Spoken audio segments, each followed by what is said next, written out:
Hello friends, so today's video is going to be both a non-spoiler and a spoiler chat for the first 3 episodes of Wheel of Time. If you don't know, I have read the first 4 books of the series, but I did not continue on because the books personally aren't for me. I gave the 4 books a try, the first 4, and I do know what the first season is going to be pulling from, so I can comment on changes I liked, changes I didn't like, in general, what I like that the show is doing. But the perspective I have is someone who knows the differences, but I'm not a super hardcore fan, so I think that people who are really big fans are going to provide different insight into why they do or don't like things. In general, this is a really exciting adaptation regardless, because this has been a well-loved series for so many years. It's a series that has shaped the fantasy genre as a whole. But anyway, enough chit-chat. First, I'm going to start non-spoiler, and then I'll get into spoilers. So just kind of vague overview.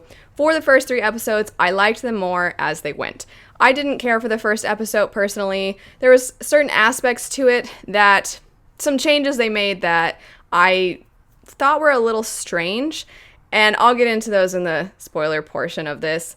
Some I liked, some I totally understand why they went about them the way they did. Others, I'll just have to wait and find out why they changed certain things. The things that they said in the first couple minutes of the first episode are the things that I'm not really sure how those things work. So they've made some changes that currently feel a little bit like they've changed core aspects of what makes Wheel of Time what it is, and the magic system specifically. It ultimately is not necessarily a change that ruined the quality of the show or my enjoyment of it. I'm just kind of confused. But I'm afraid this is a little too vague to be interesting to people who haven't watched it yet. So getting into a few more specifics, I normally can be pretty forgiving of special effects in the first even few seasons of a fantasy adaptation. I think that special effects can be really hard to get when you don't have quite the same budget as other things once they're in their established seasons.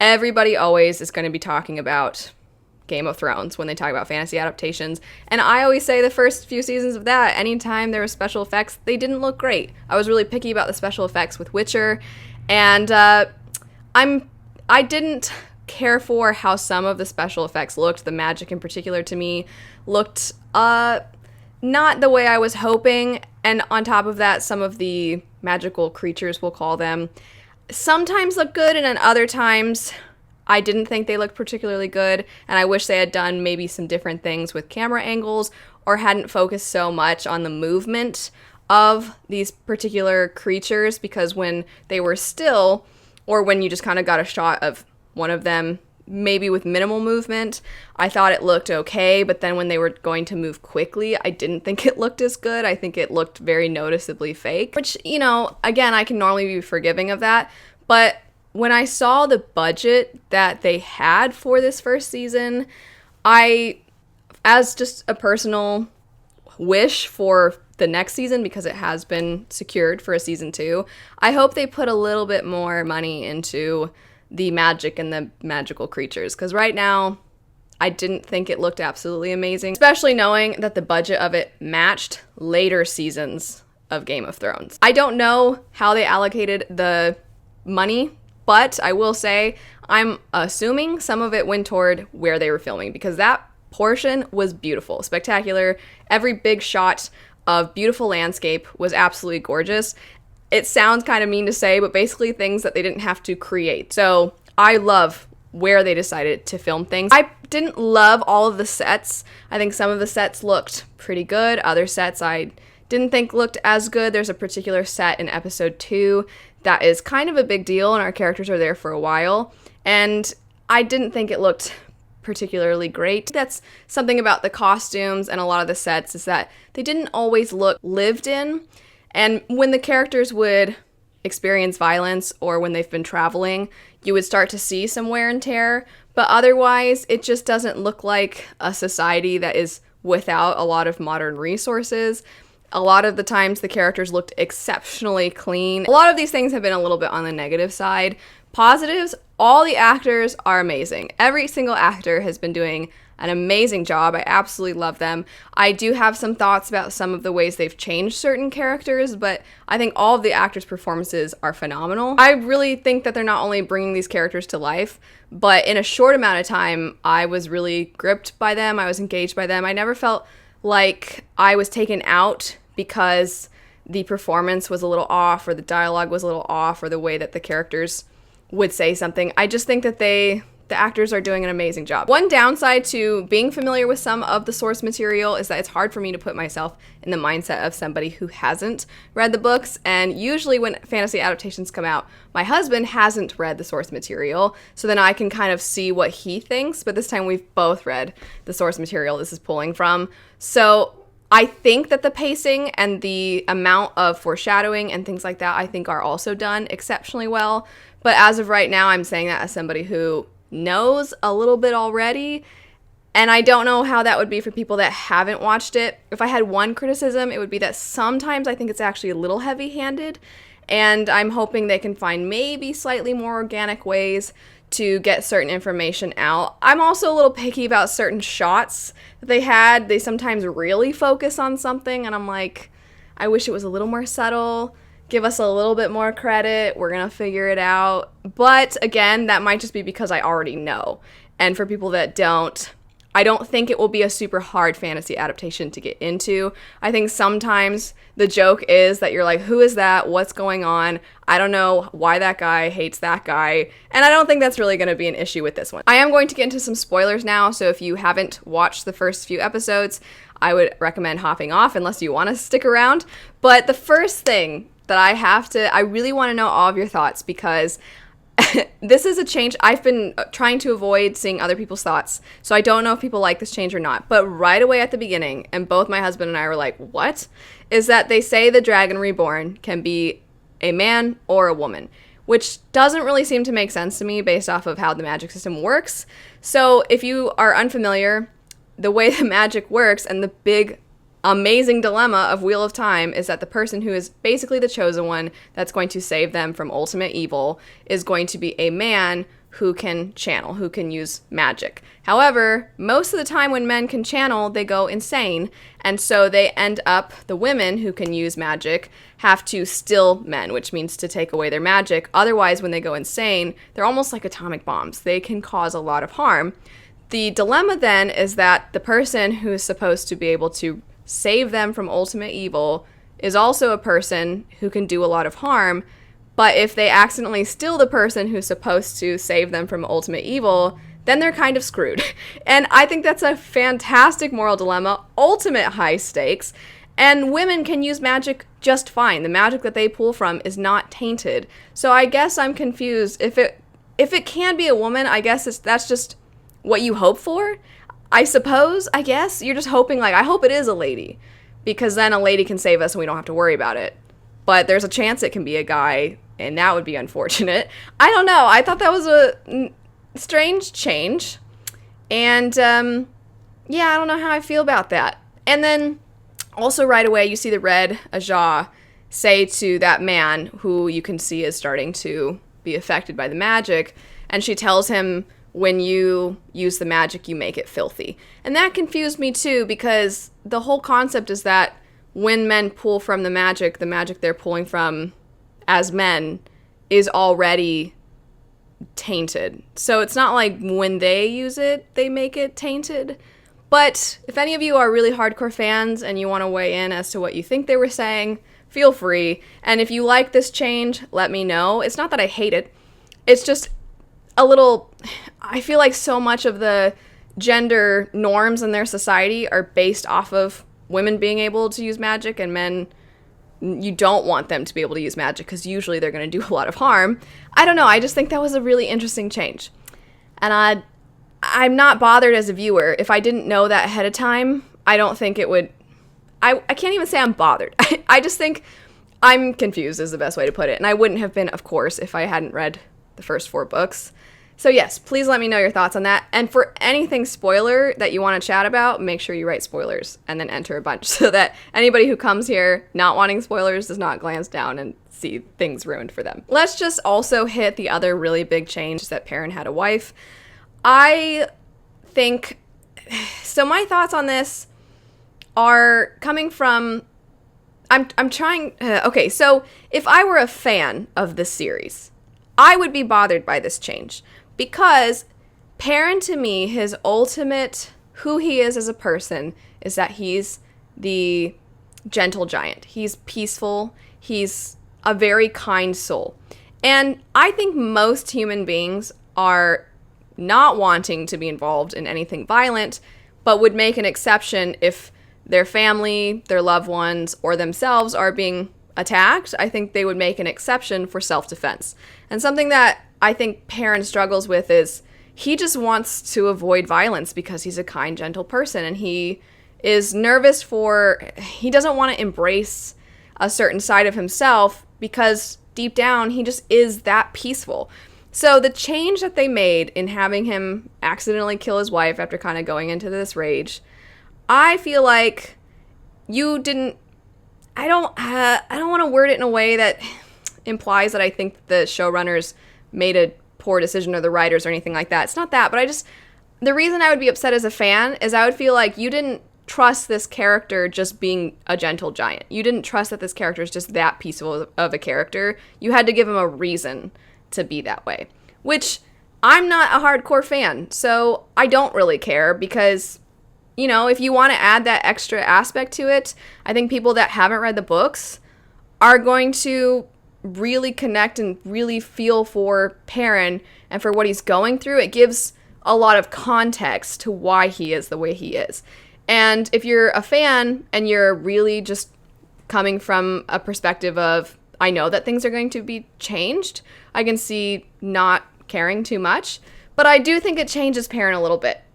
I think it changes him a little bit. I don't know. If you disagree, let me know this. I would be frustrated if I was a really, really hardcore fan. And Perrin was my favorite when I read the books. I really liked him. Matt? Okay, I have to say, I remember when I was reading the books, and when I first started them, my husband had already read all of them, and he would always say, Matt's my favorite, Matt's really cool. When I first picked up the series, I was like, he's the worst. He is so annoying.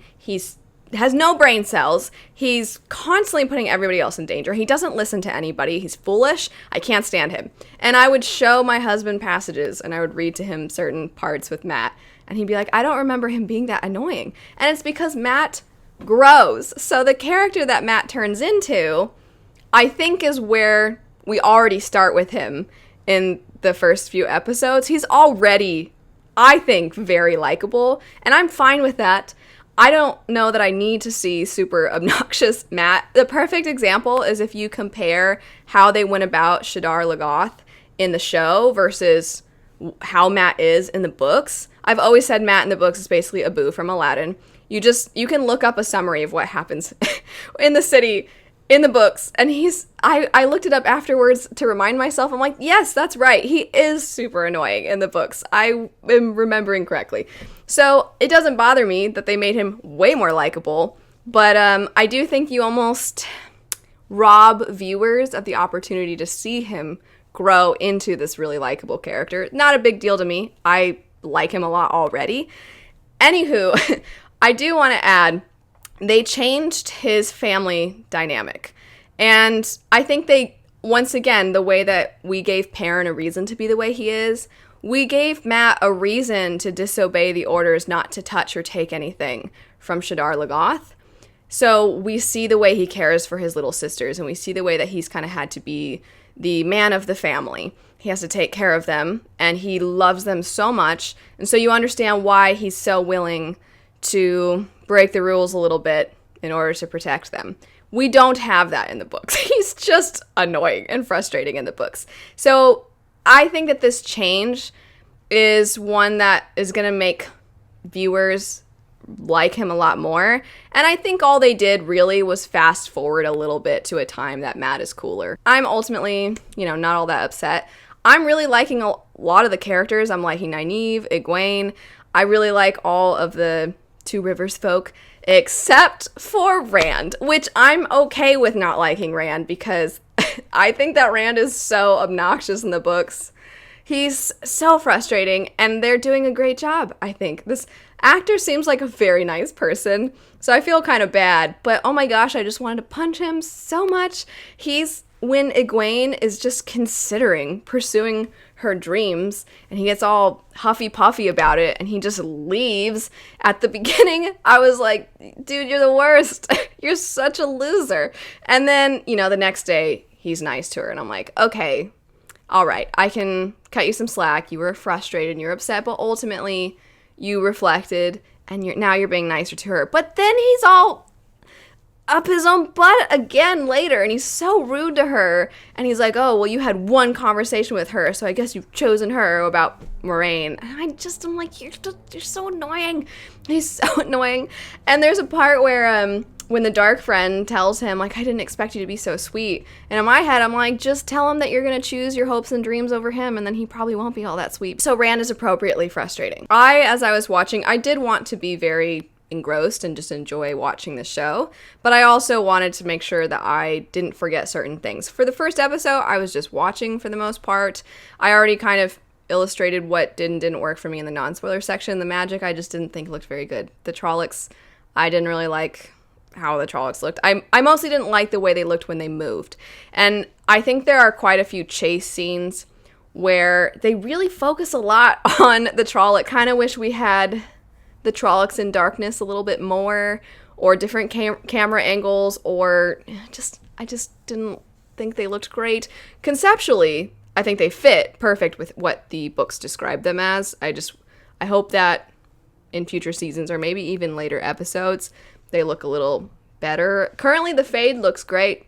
We haven't really seen them a lot, but they look good. I do want to comment on how strange the Moraine land scene in the bath is.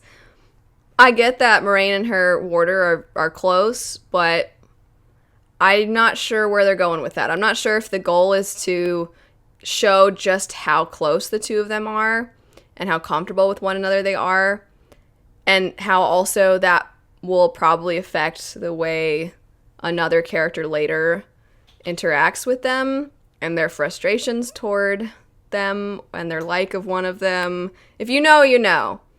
But as of right now, I thought that was kind of a strange decision. It made me think, though, of Ghost of Tsushima, for those of you who have played that game. Every time Jin gets in a hot spring, I was like, have one of these people been playing that game? Because this is almost the exact same scene of a man's butt going into some warm water. I'm just going to kind of zip through all of the things that I marked as I was watching. So in episode 2, we start out with this really brutal scene. I think that's a great way to introduce the White Cloaks. However, I thought them zooming in on the cup, I think it would have been more powerful to just sort of have it a little bit still, and you see it happening in the cup instead of being like, look at her burning. And like, it was cool. That it's a cool detail to notice. It's almost like when someone has a clever joke and then they spell the joke out for you, and you're like, I didn't need you to do that. I got the joke. I didn't need them to zoom in on the cup. I know that's such a specific thing, but I didn't need that. And that's what I mean by, I think sometimes they hold our hands a little too much, where I'm like, let me appreciate what you guys are doing, you know? I don't need you to spell it all out for me. The boat crossing, I understand that they're trying to show the way that Moraine is willing to do whatever she has to do, and sometimes there's going to be people that get lost along the way, sort of a situation. That was so easily avoidable, though. Moraine clearly has enough strength to use her powers to create that whirlpool to sink the thing to go across. So I don't know why she didn't just tell the guy, hey, you need to leave. Trollocs are coming. And then take his boat to cross. And then she could have, when the Trollocs do show up, then he can go run and find his kid. Like, just take his boat. You're gonna destroy the boat anyway. So I just thought, I don't know. I feel like that was unnecessary. Moraine's wound is confusing me. That wound is so intense. And I was thinking maybe they can kind of heal themselves. And then they make it very clear they can't heal themselves. I also have a couple of so nice moments with Perrin. When Perrin gives his coat to Egwene, Perrin's the best. He's so sweet. And then 2 marks in a row, I have Rand shouting at Moraine, so annoying. Rand shouting at Egwene, so annoying. And then I really loved when Matt basically told him to stop being a butthole. I was like, that's right. You're the worst, Rand. I also laughed when Rand says to Egwene, I could never hate you. I wrote, super low bar, man. Great. It's great that you could never hate her, but can you also treat her with respect? Can you understand that all of you just went through something really traumatic and the rest of them are trying to do their best to just make the best of their horrible situation, and he's over here stomping around, being obnoxious, being a jerk to Moraine, being a jerk to Egwene. He's just being so rude, and then to be like, I could never hate you.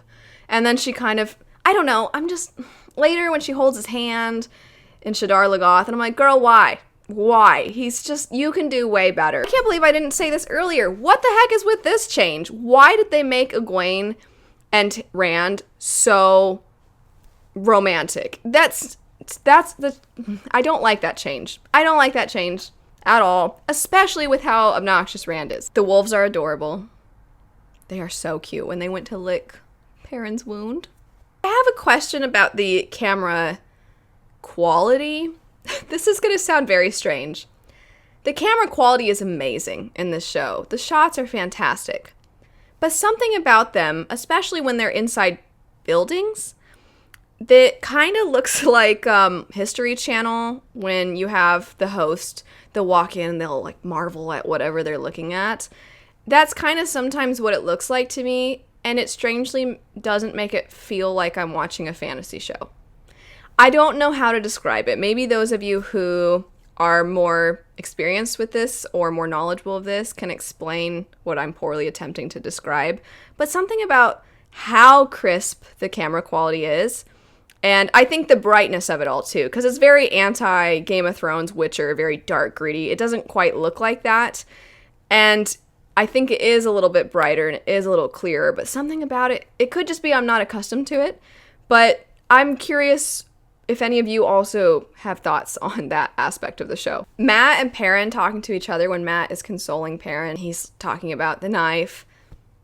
I love the 2 of them. I wish that Rand could have just been separated from them, and then Matt and Perrin and Egwene could be together. I know that would be against what actually happens, but I just want Rand to go off on his own. I thought that there was great suspense when the shadows start coming after them in Shadar Logoth.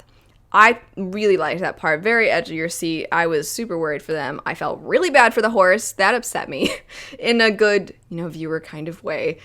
But I thought that was very suspenseful. This is such a ridiculous complaint, but when Egwene and Perrin jump, they land so close to the wall. I was like, you gotta jump out a little bit. I also thought the episode ending with Nynaeve showing up. And already the interactions between Nynaeve and Lan, I'm really, really liking. I kind of feel like the whole Moraine being injured thing is going on for too long.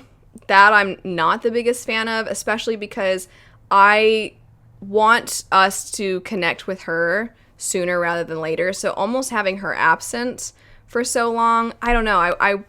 I wish she wasn't. I think they almost did it to make there be a more reasonable justification for them going to the city, but I still feel like I would rather she be awake. But either way, I did really like the Nynaeve showing up at the end, and I'm liking the interactions between her and Lan a lot. Kind of jumps us into episode 3. I loved that Lan tied her up and knocked her out. I thought that was hilarious. I also like that he was like, we both know you're not going to do it, and then she does try to harm him. So I like that. I'm loving all of that. I also really liked when we go back to Matt and Rand is like, all roads lead to there. And then Matt was like, that's not how roads work. I liked that. My notes are based off of what was happening. So going back to Nynaeve and Lan again, I loved the line when Lan says you're in no place to be making demands, and she said it's not a demand, it's a threat. I wrote that quote down, and I said, nice. I'm really liking Nynaeve. Nynaeve is a little frustrating in the books, but this actress is bringing her to life in the best of ways, because I don't think she's really different. I still think that she is very much Nynaeve, but it's something I said about Jesper in Shadow and Bone. Jesper was not my favorite character in that series, in specifically Six of Crows and Crooked Kingdom, but that actor just was so good that I couldn't help but love the character, and I feel like we're getting that with Nynaeve. I want to know, of all the characters, who do you think was a character that you didn't think you were all that excited to see on screen, but is kind of stealing the show? I feel like Nynaeve is the most surprising character for me right now. Oh man, the next thing I wrote down, the wolves in his dream with his wife. I wrote wolves eating his wife. Too much. I mean, a lot of people are probably, I would guess, gonna say that they relied on the whole concept of fridging, right? I know. I think that this is slightly different because they were attacked, right? The Two Rivers was attacked, and therefore a lot of people died. And it's just how his wife died was very tragic. But I still think that it doesn't bother me the way I've seen certain other instances of this. But that I didn't love. I didn't love seeing that. I feel like we're almost starting to force a little too hard Perrin's resistance to the wolves. I just feel like, again, I think there's reasons why Perrin is the way he is, and we're kind of trying to add more. It was just a lot. I also wrote Tom Maryland is a rock star, so I'm fine with him singing slightly different. I'll be curious to hear him sing later in future episodes. And he looks a little different than I think the books describe. He is a little different than the books describe, I think. I envision him to be much more charming and charismatic, and he's a talker, and I think that they're making him really cool. And I wonder, I'm just very curious why they have slightly tweaked how he is. And I would love to know your thoughts. I would love to know if you're a fan of the series, if you like the change of Tom Maryland and how different he is. I almost wonder if they wanted to really not make it seem like another Dandelion from Witcher. I wouldn't think, Skier is what they call him in the show. I wouldn't think that they would be all that concerned with that. I also wrote loved the doggies when they come across the traveling folk. I also wrote Rand with the barkeep. He's never that charming. In the books, they are constantly, him and Perrin, whenever they have to interact with a girl, they're like, I don't know how to talk to girls. Perrin or Matt would know how. And then when you're with Perrin, he's like, I don't know how to talk to girls. Rand or Matt would know how. And the joke is neither of them know how to talk to girls, but they think the other would. And then Matt's just doing his own thing all the time. And Rand is very charming with that woman. And then I did really like the twist that she was a dark friend. Because at first I'm like, what's going on here? What's going on here? This is interesting. And I think the way they introduce a dark friend, I thought that was fantastic. I also think they're putting in that seed of doubt into Rand's mind. Hey, the Aes Sedai are going to use you. What if this is actually the wrong way to go? What if you should embrace this other path? I like that they're putting that in him. And it's just going to, I think, make him even grumpier and more reserved and unsure, which I'm okay with. So I really liked how all that was done. The third episode was my favorite, I think, overall. I really liked the third episode. I think it was probably the one that had the least amount of magic, so maybe that was why, because visually it was just people talking, and I was cool with it. Those are my main little points that I marked as I was watching. I am excited. I think that this, so far, is proving to be very promising. I am still, a little nervous because it's only the first 3 episodes, and I think they're doing a great job of things right now, but they have so much ground to cover. I wanted to add that I also really liked the introduction of the Aiel. I thought that was a very clever way to introduce that earlier on. So yeah, in general, I think they're doing a really great job. I am looking forward so much to watching the next episode, but I am nervous with how much ground they have to cover, if it's going to end up starting to get rushed, and if we're going to start to sacrifice character moments for just plot moments. Hopefully that won't happen, but we'll see. Anyway, I would love to know all of your thoughts on the first 3 episodes. I hope that you've been enjoying it. If you haven't been enjoying it, feel free to let me know why. If you have disagreements, of course, feel welcome to vocalize those. But anyway, thanks so much for watching. I hope you have a lovely rest of your day, and I'll see you all later. Bye.